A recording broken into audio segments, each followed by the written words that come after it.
नमस्कार दोस्तों, आप देख रहे हैं बोले भारत। अनुराग अड्डा में आपका स्वागत है।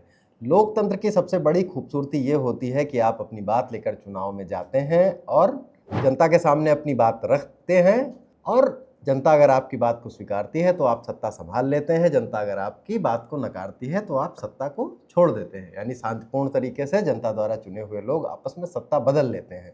लेकिन भारत में अब चुनाव लगभग जंग जैसा होता जा रहा है। एक वाकये से जिक्र करते हैं, पश्चिम बंगाल में आज मतदान नहीं हो रहा है, लेकिन वहाँ मुख्य चुनाव आयुक्त ज्ञानेश कुमार वहाँ के ऑब्जर्वर्स की मीटिंग ले रहे थे। वहीं उत्तर प्रदेश के कैडर के सीनियर आईएएस अफसर अनुराग यादव से उनकी झड़प हो गई। उन्होंने कुछ मतदान संबंधी आंकड़े मांगे, अनुराग यादव को जवाब देने में देर हो गई और उन्होंने उनसे कह दिया कि आप घर चले जाइए। अनुराग यादव ने भी पलट के जवाब दिया कि आप मुझसे ऐसे बात नहीं कर सकते हैं, मैं 26 साल से नौकरी कर रहा हूं। और फिर अब ये सोशल मीडिया में चर्चा में है, लेकिन हमारा मुद्दा ये नहीं है। हम बात करेंगे आज हो रहे मतदान वाले राज्यों की। असम में मतदान हो रहा है, केरल में मतदान हो रहा है और पुडुचेरी में मतदान हो रहा है। तो सबसे पहले चर्चा शुरू करते हैं असम की। असम का चुनाव अभी हाल फिलहाल में इधर बहुत सारी चर्चा में आ गया था। पहले भी चर्चा में रहा था कि हेमंत बिस्व शर्मा के खिलाफ कांग्रेस ने आरोप लगाए थे, उस पर भी आएंगे। लेकिन मतदान जिस तेज़ी और जिस रफ्तार से हो रहा है, अभी पूरे फाइनल आंकड़े नहीं आए हैं, लेकिन ये तय है कि असम में बहुत भारी संख्या में वोट पड़ रहे हैं। अब ये वोट किसके पक्ष में जाएंगे और अंतिम आंकड़ों आने तक परसेंटेज क्या रहेगा, ये देखने वाली बात होगी। तो बात शुरू करते हैं कि इलेक्शन फिलहाल माहौल क्या है, मतदान के दिन का जो नज़ारा था और उससे पहले की कुछ बातों के तहत। हेमंत बिस्व शर्मा जो कि असम के मुख्यमंत्री हैं, कभी कांग्रेस में बहुत लंबे समय तक रहे थे, तरुण गोगोई के बड़े नज़दीकी माने जाते थे, वो फिर से फ्रंट पर लीड कर रहे हैं भारतीय जनता पार्टी के लिए चुनाव को। और अभी कुछ महीनों पहले तक वो बड़े कॉन्फिडेंट नज़र आ रहे थे, लेकिन कांग्रेस ने अभी हाल ही में उन पर भ्रष्टाचार के आरोप लगाए। कहा कि उनकी 52,000 करोड़ की कंपनी है, दुबई में उनकी प्रॉपर्टी है, और ये भी कहा कि उनकी पत्नी के पास तो 3 देशों के पासपोर्ट हैं। और उसके बाद पवन खेड़ा, जिन्होंने आरोप लगाए थे कांग्रेस प्रवक्ता, उनके खिलाफ मुकदमा दर्ज कर लिया गया और असम पुलिस उन्हें ढूंढ रही है और वो अज्ञात जगहों से वीडियो बना बना के डाल रहे हैं। तो इन सब मसलों के साथ हिंदू मुस्लिम ध्रुवीकरण, जो कि हेमंत बिस्व शर्मा कांग्रेस की राजनीति से भाजपा में आए, लेकिन उन्होंने असम में हिंदू मुस्लिम ध्रुवीकरण की सियासत को एक नई दिशा दी। ऐसी दिशा दी कि योगी आदित्यनाथ, भगवा कपड़ा पहनने वाले योगी आदित्यनाथ और हेमंत बिस्व शर्मा में से कौन ज़्यादा हिंदुत्ववादी है, पूरे देश में इस बात की चर्चा होने लगी। इस चर्चा में यह भी जोड़ा जाता है कि नेक्स्ट मोदी कौन है, उसमें हेमंता का नाम भी आता है। लेकिन अब फिलहाल मतदान हो रहा है तो हेमंता अपनी सत्ता बचा कर रखेंगे या चले जाएंगे। चर्चा करते हैं चुनाव में माहौल क्या है। पहले असम के थोड़े से भौगोलिक माहौल को समझते हैं। जो अपर आसाम है, जो ऊपरी आसाम है, अगर आप नक्शे में देखेंगे असम के, तो वो एक असमिया भाषी लोगों का क्षेत्र है, असमिया बहुल इलाका का क्षेत्र है। पिछली बार के चुनावी नतीजों में जाएंगे, भारतीय जनता पार्टी के गठबंधन ने 126 सीटें हैं असम में, और पिछली बार उन्होंने आसानी से 90 सीटें जीत ली थी। और ऊपरी असम के इसी हिस्से में भारतीय जनता पार्टी को बड़ी सफलता मिली थी। नीचे जाएंगे लोअर असम, बराक वैली, यहाँ पर थोड़ी सी मिश्रित आबादी हो जाती है, और बराक वैली, लोअर असम में और कुछ थोड़ा सेंट्रल असम में भी मुस्लिम पॉपुलेशन का एक कॉन्सेंट्रेशन है। हेमंत बिस्व शर्मा बहुत जोरदार तरीके से हिंदू मुस्लिम की बात करते हैं, और अभी उनके आपने सोशल मीडिया पे बाइट्स वगैरह देखी होंगी, वो कहते थे कि वो मियाँ मियाँ करेंगे तो हम असमिया असमिया करेंगे, और तमाम बुलडोज़र वगैरह सारे जो उनकी जो प्रतीकात्मक हिंदुत्व की राजनीति है कांग्रेस से आने के बाद भी उन्होंने बड़े जोरदार तरीके से की है। तो अब सबसे पहले चर्चा ऊपरी असम की ही कर लेते हैं। ऊपरी असम का जो हिस्सा है, यहाँ पर हिंदू मुस्लिम ध्रुवीकरण ऐसा कोई बड़ा मुद्दा नहीं है। ये असमिया आइडेंटिटी और असमिया बहुल भाषी लोगों का क्षेत्र है। भारतीय जनता पार्टी को पिछली बार यहाँ बड़ी सफलता मिली थी, कांग्रेस को भी कभी यहाँ सफलता मिला करती थी, और एक बार बहुत चौंकाने वाले तरीके से जब असम गण परिषद ने यहाँ चुनाव जीत लिया था, तब उसे भी इन इलाकों में बड़ी सफलता मिली थी। अब जो जानकार हैं, आज के मतदान का रुख बताने वाले, ये कह रहे हैं कि ऊपरी असम, जो कि पिछले चुनाव से भाजपा के गढ़ के तौर पर उभरा है, उसमें भारतीय जनता पार्टी को क्या दिक्कत है, क्या सहूलियत है, इस पर चर्चा कर लेते हैं। कांग्रेस को क्या दिक्कत है, क्या सहूलियत है। तरुण गोगोई, वो भी एक असम की राजनीति के बड़े फिगर हुआ करते थे, और गौरव गोगोई जो उनके बेटे हैं वही कांग्रेस की तरफ से इस चुनाव को लीड कर रहे हैं और अगर माना जाता है कि अगर कांग्रेस सत्ता में आई तो गौरव गोगोई ही मुख्यमंत्री होंगे। अब गौरव गोगोई जो होम कम्युनिटी से संबंध रखते हैं वो भी असम के इसी इलाके में बहुत कॉन्सेंट्रेटेड है। तो इस बार 3 गोगोई कांग्रेस के साथ हैं, अखिल गोगोई और एक और गोगोई के साथ कांग्रेस ने जोड़ा है और गौरव गोगोई तो हैं ही है। तो ये जो हिंदू असमिया मतदाता है इसमें कांग्रेस कितनी सेंध लगा पाती है, इस पर डिपेंड करेगा कि वो भारतीय जनता पार्टी को सत्ता में आने से रोक सकती है या नहीं रोक सकती है। हेमंत बिस्व शर्मा मुख्यमंत्री के तौर पर इस इलाके में बहुत लोकप्रिय हैं। हालांकि वो अपने को बड़ा ऐसा प्रोजेक्ट करते हैं और बड़ा सोशल मीडिया मैनेजमेंट से लेकर नेशनल मीडिया में छाए रहते हैं अपने बयानों को लेकर, लेकिन उनकी लोकप्रियता का या ये कह लीजिए भारतीय जनता पार्टी की लोकप्रियता का एक यहाँ पर आधार है और दोनों में फ़र्क नज़र आता है कि भाजपा को पसंद करने वाले लोग और हेमंता को पसंद करने वाले लोग अलग अलग हैं। लेकिन कुल मिला के अभी भी चूँकि हेमंता मुख्यमंत्री हैं, बीजेपी के साथ हैं, तो उसका फ़ायदा तो उन्हें मिलेगा ही।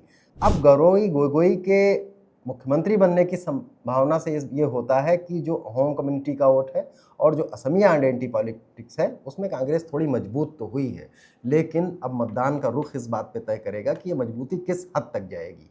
क्योंकि अगर भारतीय जनता पार्टी ने इस इलाके से फिर एक अच्छी संख्या में सीट जीत ली तो उसे एज मिलेगा और वो लाभ में रहेगी। अब नीचे आते हैं, जो बराक वैली और लोअर असम का इलाका है, यहाँ पर मुस्लिम कंसंट्रेशन है। एक पार्टी का नाम आप सुना करते थे, एक नेता का नाम बदरुद्दीन अजमल, एक समय असम में बड़े प्रभावी हुआ करते थे, लेकिन इस मुस्लिम राजनीति की भी एक पॉलिटिक्स है।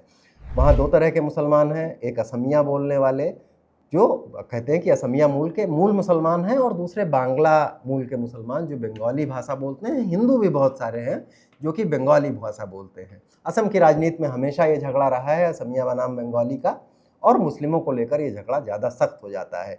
मियाँ मुस्लिम शब्द जो शब्दावली इस्तेमाल की जाती है वो मुख्यतः बंगाली मुसलमानों के लिए यूज़ की जाती है।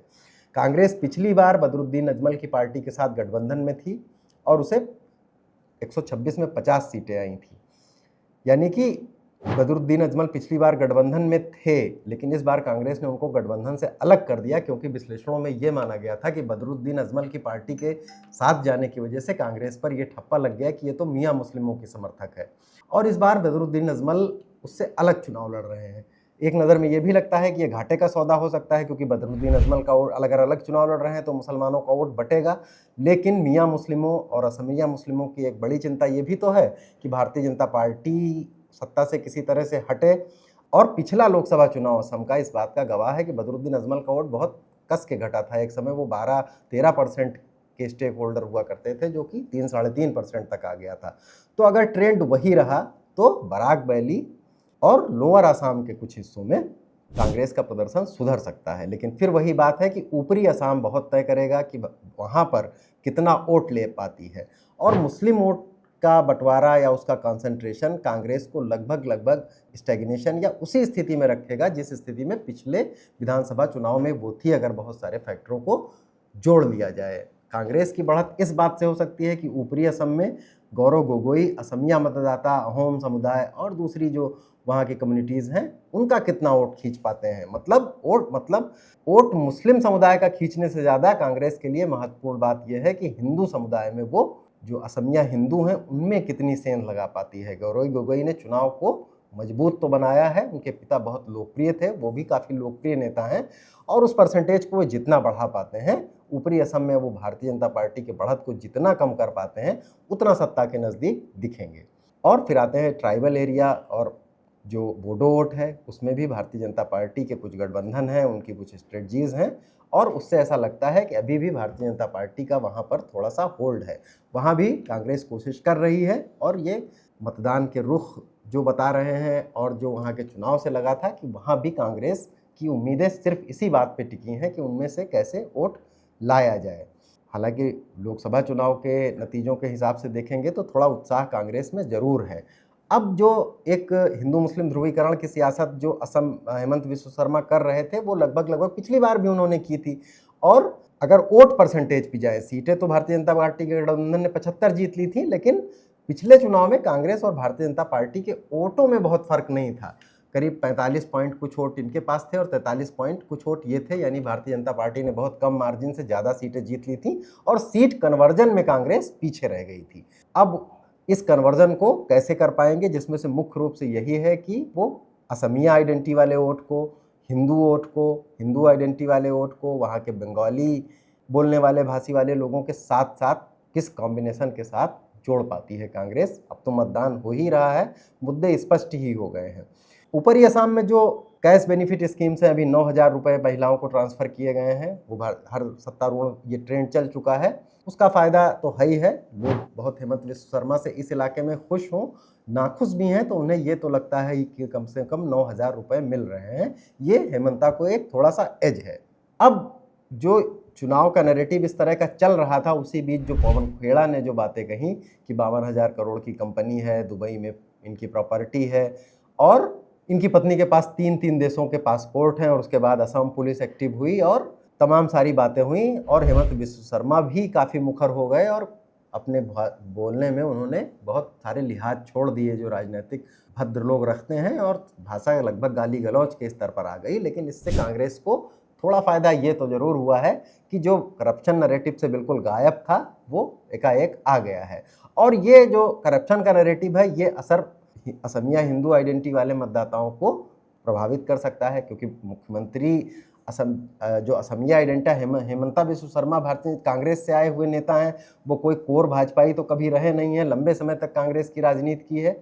और उसमें जो असम के ऊपरी असम के एक हिस्से के लोग ये भी चाहते हैं कि कोई तरुण गोगोई जैसा मुख्यमंत्री हो, और वो भारतीय जनता पार्टी ने उनको इस हिसाब से बनाया था क्योंकि वो ध्रुवीकरण की राजनीति को बहुत बेहतर कर रहे थे। उनमें एक ये नाराज़गी भी है कि हमारी असमिया आइडेंटिटी को बहुत जोर शोर से रखने वाला मुख्यमंत्री चाहिए, यानी हमारी कम्युनिटी का मुख्यमंत्री चाहिए। ये बात कांग्रेस के फेवर में है। लेकिन असम में अभी परिसीमन हुए हैं, डिलिमिटेशन हुआ है वहाँ बकायदा, उसमें कहा जा रहा है कि परिसीमन में एक समय ऐसा था कि 30 ऐसी सीटें लगभग थीं जहां पर मुस्लिम मतदाता बहुत निर्णायक हुआ करते थे, और नए परिसीमन में राजनीतिक विश्लेषक जो मान रहे हैं कि अभी कोई ऐसा इनके बारे में आंकड़ा नहीं दिया जा सकता है कि उनकी संख्या अब घटकर 20 से 22 रह गई है। तो 126 की विधानसभा में 8, 10, 12 सीटें भी महत्वपूर्ण होती हैं। ये भी एक बीजेपी को परिसीमन का एज मिल सकता है और इसको लेकर कांग्रेस आरोप लगाती है कि ये जानबूझकर किए जा रहे हैं। लेकिन अब तो खैर मतदान हो ही रहा है।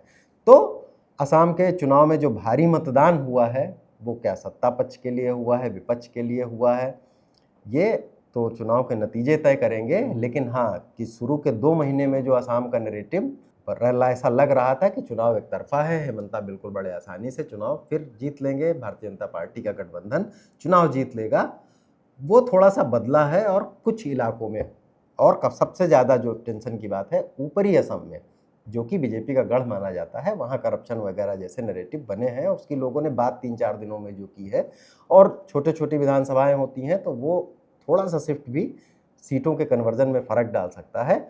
शायद इसी बात में जो बड़े कॉन्फिडेंट दिख रहे हैं हेमंत विश्व शर्मा, हमेशा दिखते हैं, उनके जो बॉडी लैंग्वेज है उसमें थोड़ी एंग्जाइटी ला दी है। और आप अगर उनके हाव भाव इस समय देखेंगे तो वो थोड़े से पहले जैसे आत्मविश्वास के बजाय थोड़ा सा चिंतित नज़र आ रहे हैं। लेकिन लोग कह रहे हैं कि वो फिर भी अभी उनमें आत्मविश्वास की मात्रा ज़्यादा है। उन्हें ऐसा लग रहा है कि सीटें थोड़ा सा हो सकता है घट जाएँ 75 से, लेकिन वो जो वहाँ पर आने के लिए करीब 63-64 सीटों का बहुमत का आंकड़ा चाहिए, वो एनडीए आराम से जुटा लेगा। एक और फैक्टर है जिसकी चर्चा करना ज़रूरी है कि हेमंता ये भी चाहते हैं कि जीत मिले, लेकिन बहुत बड़ी ना मिले, क्योंकि भारतीय जनता पार्टी के भीतर भी एक खेमा है पुराने भाजपाइयों का जो इस बात से बहुत खुश नहीं है कि हेमंता क्यों मुख्यमंत्री हैं, जबकि वो कांग्रेस से आए हैं, जीवन भर कांग्रेस की राजनीति की, तरुण गोगोई के बड़े करीबी रहे और एक समय यही नेता उन पर बड़े बड़े भ्रष्टाचार के आरोप लगाते रहते थे। वो भी अपने तरह से एक्टिव है, और ये गुटबाजी की पॉलिटिक्स में क्या होता है वो आप जानते ही हैं। तो अब मतदान हो रहा है, मतदान बड़ी संख्या में हुआ है। आमतौर ऐसा कई बार होता है कि बड़ा मतदान सत्ता को एकदम उखाड़ फेंकता है और कई बार बड़ी मजबूती से सत्ता की वापसी भी कर देता है। तो रहेगा सवाल वही कि हेमंता रहेंगे या जाएंगे। अब थोड़ी सी बात केरल की भी कर लेते हैं। केरल का ट्रेंड तो ये रहता था मोटे तौर पर, चुनाव विश्लेषकों के लिए बड़ा आसान रहता था कि एक बार लेफ्ट का फ्रंट आजाद जीत जाता था वहाँ, और एक बार कांग्रेस की सरकार आ जाती थी। लेकिन पिछले विधानसभा चुनाव में पिनरई विजयन ने थोड़ा कमाल ही कर दिया और लेफ्ट लगातार दूसरी बार सत्ता में आ गया। ऐसा लग रहा था कि कांग्रेस बड़े आराम से जीतने जा रही है, लेकिन पिनरई विजयन की पॉलिटिक्स उसे वापस सत्ता में ले आई है। लेकिन लोकसभा चुनाव के नतीजे अगर आप केरल के पिछले देखेंगे तो वहाँ करीब करीब कांग्रेस का क्लीन स्वीप था। हालांकि कांग्रेस का बहुत अच्छा प्रदर्शन 2019 में था, लेकिन बाद के विधानसभा चुनाव में वो हार गई थी। अब 10 साल के एंटी इनकम्बेंसी हो चुकी है पिनरई विजयन के खिलाफ। राहुल गांधी भी वहाँ बड़ी तेजी से प्रचार कर रहे हैं और वही मुद्दे अपने याद दिला रहे हैं। प्रियंका गांधी तो वायनाड से सांसद ही हैं।